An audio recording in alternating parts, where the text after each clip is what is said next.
वाकई बीवी को काबू करने की जरूरत होती है और बीवी को काबू करने का सबसे बेहतरीन तरीका क्या है? अगर आप जानना चाहते हैं तो वीडियो को स्किप किए बगैर देखिए।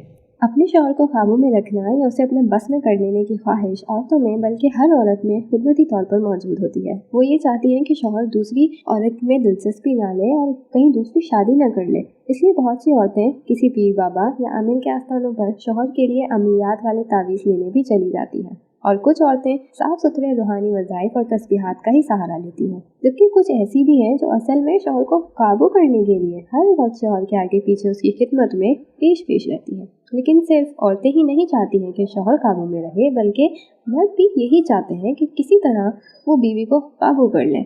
वो सिर्फ उनकी बात माने और हर काम उनकी मर्जी के मुताबिक करे। यानी मर्द अपनी बीवी पर हुक्मरानी कायम करने के लिए उन्हें काबू करना चाहते हैं। तारीख में इस बात के भी शवाहिद मौजूद हैं कि मर्द भी औरत को काबू करने के लिए जादू और अमलियात का इस्तेमाल करते रहे हैं और माइंड गेम्स तो उनकी वो टैक्टिक है जो बहुत से मर्द इस मकसद के लिए आज भी इस्तेमाल करते हैं।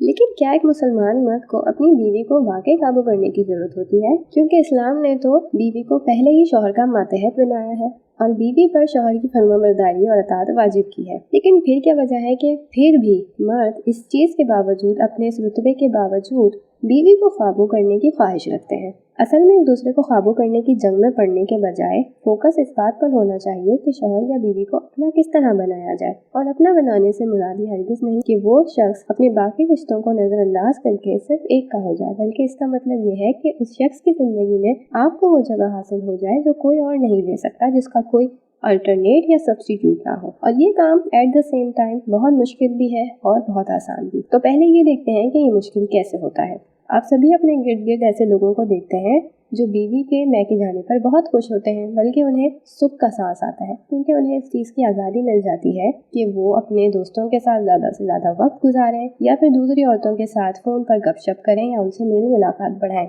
यानी ये वक्त उनके लिए अयाशी का वक्त होता है। इसी तरह औरतें भी शौहर से दूर अपने घर आकर खुद को रिलैक्स महसूस करती हैं, जैसे कोई बोझ सर से उतरा हो, और वो भी एक तरह से अपनी शॉर्ट टर्म फ्रीडम को एंजॉय करती हैं। इस तरह के मियाँ बीवी कभी भी एक दूसरे को दिल में वो जगह नहीं दे सकते जो देनी चाहिए। एक दूसरे की गैर मौजूदगी में एक दूसरे की बुराई करना, मजाक उड़ाना और बच्चों के सामने भी एक दूसरे को लानत मलामत करना, इन रवैयों से जो चीज़ जाहिर होती है वो नफरत और नापसंदीदगी है। ऐसे रिश्ते में रिस्पेक्ट नहीं होती, बल्कि जो कुछ होता है वो दिखावा या मजबूरी होती है। रियलिटी में इंसान एक दूसरे को कंट्रोल या काबू कर ही नहीं सकते। किसी तरकीब से या किसी अमल से अगर वक्ती तौर पर किसी को अपना ताबे कर भी लिया जाए तो इसका लॉन्ग रन में कोई फायदा नहीं होता। इसलिए सहरे अस्वद यानी काला जादू हो या सहरे इश्क एक वक्त के बाद बेकार हो जाते हैं। इसलिए वही तरीका इख्तियार करना चाहिए जो सही भी हो और लॉन्ग टर्म में इसका फायदा भी नजर आए, जिसका सबसे आसान तरीका एक ही है, और वो तरीका है कि मियाँ बीवी एक दूसरे के हकूक सही तरह और ईमानदारी से पूरे करें। खास तौर पर वो मर्द जो अपनी बीवी को वो तमाम हकूक देते हैं जो इस्लाम में एक बीवी का हक है। उनकी बीवी भी उनके साथ बेहद खुश होती है और शौहर की ताबेदारी करती है और शौहर को बहुत ज्यादा इज्जत देती है। बीवी को काबू करने के लिए